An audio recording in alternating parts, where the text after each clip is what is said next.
Learning with Wasim میں آپ کی خدمت میں حاضر ہوں اس خواہش اور دعا کے ساتھ. خوش رہیں، مسکراتے رہیں. جس طرح میں نے اپنے لاسٹ ولاگ میں آپ سے وعدہ کیا تھا کہ میں آپ کو ایک پاکستان کی برکس کے اندر انٹر ہونے کی خوشخبری سناؤں گا، تو آج کا میرا ولاگ جو ہے یہ اسی کے متعلق ہے. اچھا، برکس میں پاکستان کی انٹری پر جانے سے پہلے میں آپ کو تھوڑا سا بریف کر دوں. میرے کچھ دوستوں نے اور سامعین نے یہ بات کہی تھی کہ آپ تو ہمیں انویسٹمنٹ کے بارے میں بتاتے ہیں، تو برکس کا ہمارے سے کیا لینا دینا ہے، اور برکس میں اگر پاکستان انٹر ہوتا ہے تو اس سے ہمیں کیا فائدہ ہوگا. دوسری طرف وہ یہ بھی کہتے ہیں کہ آپ جو انڈیا کے ساتھ ٹریڈ اور اس طرح کی دوسری جو political some sort of political آپ ولاگ کرتے ہیں، اس کا ہمارے انویسٹمنٹ سے کیا تعلق ہے. تو میں ان کے لیے اسپیشلی یہ بتانا بہت ضروری سمجھتا ہوں کہ جب آپ انویسٹمنٹ کرتے ہیں تو انویسٹمنٹ بڑی سینسٹیو چیز ہوتی ہے. اس کے لیے ضروری ہوتا ہے کہ آپ کو اپنی انٹرنیشنل جو آپ کی پوزیشن ہے، جو آپ کی ڈیموگرافی ہے، جو آپ کی جن حالات سے آپ کی اکانومی گزر رہی ہے انٹرنیشنلی،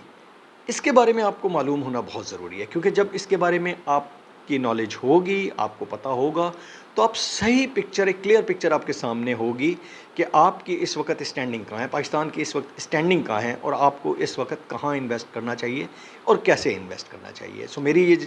جو ویڈیوز ہوتی ہیں جذبات پہ منحصر نہیں ہوتی، بلکہ ریسرچ پہ منحصر ہوتی ہیں، تاکہ آپ بہتر طریقے سے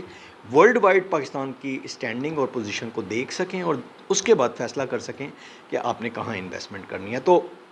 اپنے ٹاپک پہ واپس آتے ہیں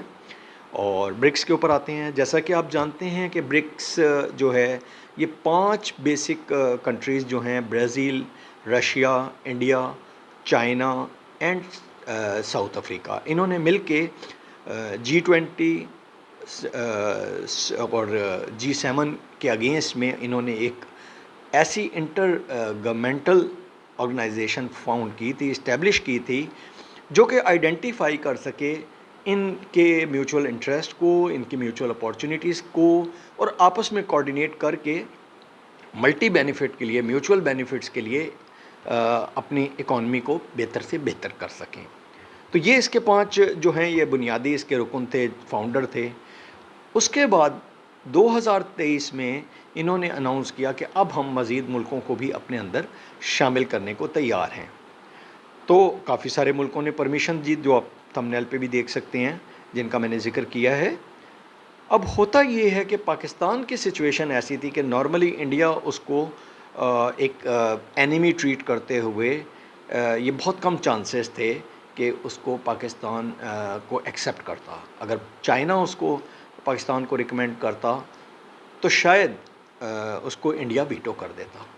تو اچھی بات یہ ہوئی ہے کہ پاکستان کو رشیا نے سپورٹ کرتے ہوئے، پاکستان کو رشیا نے 2024 کے لیے پاکستان سے کہا کہ آپ اپنے ایک اپلیکیشن دیں تاکہ ہم آپ کو بھی کنسیڈر کر سکیں. یہاں یہ سمجھنا بھی بہت ضروری ہے کہ 2024 کا جو میزبان ملک ہے وہ رشیا ہے، اور 2020 کا جو چیئرمین ہے وہ رشین پریزیڈنٹس ہیں. تو اب ایک بہت اچھی یہ پاکستان کے لیے خبر تھی. تو پاکستان نے فوراً اس پہ عمل کرتے ہوئے نہایت عقلمندی کے ساتھ امیجیٹلی اپنی اپلیکیشن اس پروسیس کے لیے، برکس میں انٹری کے لیے، نئے ممبر کے لیے اپلائی کر دیا. اب آپ سمجھ سکتے ہیں کہ برکس میں جو چائنا ہے ڈیفینیٹلی وہ پاکستان کو اس کو وہ اپروو کرنے کے لیے سیکنڈ کرے گا. تو اب پاکستان کے پاس 2 ووٹ ہو گئے. اب صرف انڈیا کا ایک ووٹ ایسا ہے جو کہ پاکستان کو شاید اپوز کرے. اس کے علاوہ آپ کے لیے ایک بڑی اچھی لائن بن گئی. لیکن اس سے بہتر بات یہ ہوئی کہ آپ نے میرے تھم نیل پہ دیکھا ہوگا کہ جیسے ہی پاکستان نے رشیا سے اپلائی کیا اس کے لیے، برکس کی ممبرشپ کے لیے، اس امیجیٹلی ان کی جو اسٹیٹ نیوز ہے اس کے اندر انہوں نے ایک بڑا اچھا کارٹون دیا، جس میں آپ دیکھ سکتے ہیں کہ انہوں نے ایک شو کیا ہے کہ سارے یہ بہت ایک کیریکٹرز سارے کھڑے ہوئے ہیں برکس کے، اور وہ پاکستان کو ویلکم کر رہے ہیں. تو ایک اچھی سائن ہے،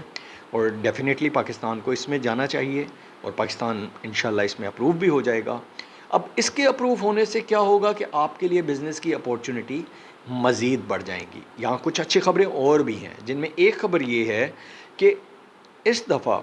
جو پاکستان کے ساتھ ساتھ دوسرے ملک جو اس میں آنا چاہ رہے ہیں، اس میں آپ کا ایجپٹ، آپ کا یو اے ای، آپ کا سعودی عربیہ بھی شامل ہیں۔ تو اس طرح یہ ایک بیلنس گروپ بن جائے گا۔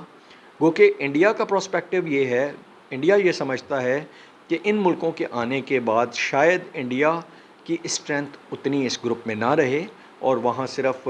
برازیل، ایتھوپیا، ارجنٹینا اور انڈیا ہی ایسے ملک رہ جائیں جو اپنے آپ کو ڈیموکریٹک کنٹریز کہتے ہیں، جبکہ دوسرے اینڈ پہ جو آٹوکریٹک کنٹریز ہیں ان کا تھوڑا سا ویٹیج بڑھ جائے گی، جس میں رشیا، یو اے ای، سعودیہ، ایران، ایجپٹ، پاکستان اور سعودی عرب شامل ہو جانے تھے۔ تو یہ تو خیر انڈیا کا پروسپیکٹو ہے، لیکن میں ذاتی طور پہ یہ سمجھتا ہوں کہ ایسا کچھ نہیں ہوگا۔ اگر یہ ملک آتے ہیں تو یہ اس ریجن کے لیے بہتری اور بھلائی کی بات ہے، اور ایون انڈیا کے لیے بھی اس میں کافی چیزیں پازیٹیو ہوں گی، کیونکہ یہ دیکھیں نا، یہ گلوبلائزیشن کا دور ہے۔ جس طرح میں نے اپنے لاسٹ ٹریڈ ود انڈیا میں بھی یہی کہا تھا کہ آنے والے وقت میں آپ فائٹنگ کو اور اینیمیٹی کو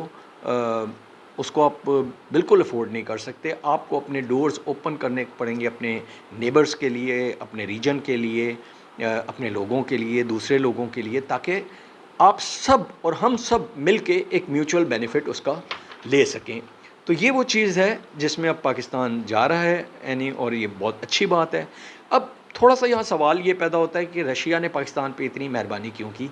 تو رشیا نے یہ مہربانی انفیکٹ پاکستان کے لیے نہیں کی، بلکہ رشیا خود بھی یہ چاہتا ہے کہ پاکستان اس کا آئل جو ہے وہ پرچیز کرے۔ اور لاسٹ ٹائم یہ ہوا تھا کہ پاکستان نے جو رشیا سے آئل پرچیز کیا تھا وہ وایا چائنیز یون کے کیا تھا، یعنی چائنیز کے تھرو پیمنٹ کی تھی اور اس کا آئل پرچیز کیا تھا۔ تو اگر یہ ریجنل کوآپریشن کی یہ جو برکس ہے اس میں پاکستان بھی انٹر ہو جاتا ہے تو، اور سعودی عرب بھی آف کورس انٹر ہو جاتا ہے، ایران تو پہلے ہی اس میں شامل ہے، تو اس کی اسٹرینتھ مزید بڑھ جائے گی اور اس کی ویٹیج بھی بڑھ جائے گی۔ دوسری طرف یہ ریجن کے لیے ایک اچھی بات ہو جائے گی، اور ریجن میں آپ کی بے شمار بزنس اور انویسٹمنٹ اپورچونیٹیز آ جائیں گی، جس سے آپ کا پورا اس ریجن کا پولیٹیکل ڈیموگرافی جو ہے وہ بہتری کی طرف مائل ہو جائے گی۔ انڈیا کو بھی یہی سوچنا چاہیے کہ گلوبلائزیشن کا دور ہے، اس کو پاکستان کو ایز اے اینیمیٹی نہیں لینا چاہیے۔ آپ دیکھیں رشیا کے ساتھ اگر اینیمیٹی وائز دیکھیں تو رشیا جو ہے وہ پاکستان کو، اس کو اپنا سب سے بڑا پاکستان کو دشمن کنسیڈر کرنا چاہیے تھا، کیونکہ اس کے جو فال کا سب سے بڑا ذمہ دار تھا اس میں وہ پاکستان کو ایک حد تک ذمہ دار ٹھہراتا ہے، لیکن اس نے عقل مندی کا اور گلوبلائزیشن کو دیکھتے ہوئے ایک میچور سوچ کے ساتھ اس نے پاکستان کو انوائٹ کیا، کیونکہ وہ چاہتا ہے کہ اس ریجن میں انٹرفیئرنس جو ویسٹرن کی ہے، جو یو ایس اے کی ہے، جو دوسرے ملکوں کی ہے، وہ کم سے کم ہو جائے، اور یہ پورا ریجن آپس میں انٹر کنیکٹڈ ہو کے میوچول بینیفٹ کے لیے ایک دوسرے کے ساتھ کوآپریٹ کرتے ہوئے زیادہ بہتر سے بہتر انویسٹمنٹس کر سکیں، بینیفٹس لے سکیں، اور اپنی جو ریسورسز ہیں ان کا بینیفٹ خود اٹھا سکیں۔ تو ایک بڑی اچھی سوچ ہے، اور میں امید کرتا ہوں کہ انڈیا بھی یہی سوچ رکھے گا اور پاکستان کو ویلکم کرے گا۔ تو اس کے ساتھ ہمیں انویسٹمنٹ پوائنٹ آف ویو سے ایز اے پاکستانی بالکل یہ اب ذہن میں رکھنا چاہیے کہ ان اچھی خبروں کے ساتھ پاکستان کا امیج بھی بہتر ہوگا، اور نہ صرف امیج بہتر ہوگا بلکہ پاکستان کے لیے نئی اپورچونیٹیز بزنس کی ڈیولپ ہوں گی، اور یہ جو اپورچونیٹیز ڈیولپ ہوں گی ڈیفینیٹلی یہ پاکستان کو اگلے اسٹیج پہ لے جانے کے لیے بڑا ساتھ دیں گی۔ جیسا کہ آپ جانتے ہیں کہ سعودی عرب کا بھی اس وقت ڈیلیگیشن پاکستان میں آئے، اور یہ کوئی چھوٹا ڈیلیگیشن نہیں ہے، تقریباً 50 لوگ ان کے جو ٹاپ کے انڈسٹریز ہیں ان کے جو ریپریزنٹیٹیوز ہیں ان کا یہ ڈیلیگیشن ہے۔ اس کے بعد ایم بی ایس کا بھی پاکستان میں جو وزٹ ہے وہ ایکسپیکٹڈ ہے۔ دوسری طرف اگر یہ برکس کی بھی نیوز ملتی ہے تو ڈیفینیٹلی یہ ساری چیزیں پاکستان کے لیے بہت اچھی سائن ہیں۔ تو آپ بھی اگر کوئی انویسٹمنٹ کرنا چاہتے ہیں تو یہ رائٹ ٹائم ہے۔ صرف سوچنا آپ نے یہ ہے کہ کون سی چیز ہے جس میں آپ انویسٹمنٹ کریں، کیونکہ آپ جب انویسٹمنٹ کا پورٹ فولیو دیکھتے ہیں تو اس میں کئی چیزیں آتی ہیں، اس میں پراپرٹی آتی ہے، اس میں اسٹاک ایکسچینج آتی ہے، اس میں گولڈ آتا ہے، اس میں ریئل اسٹیٹ آتی ہے، تو کنسٹرکشن آتی ہے، اور دوسری مینوفیکچرنگ بزنس آتی ہے۔ تو انشاءاللہ نیکسٹ ویڈیو میں آپ کو بتاؤں گا کہ اس سینیریو میں آپ کو کس بزنس سیکٹر میں جانا چاہیے جو آپ کے لیے بینیفیشل ہو سکتا ہے، اور کس سیکٹر کو کچھ ٹائم کے لیے ہولڈ کر دینا چاہیے۔ اسی کے ساتھ آج کی ویڈیو سے آپ سے اجازت چاہوں گا۔ نیکسٹ ویڈیو تک کے لیے اللہ حافظ۔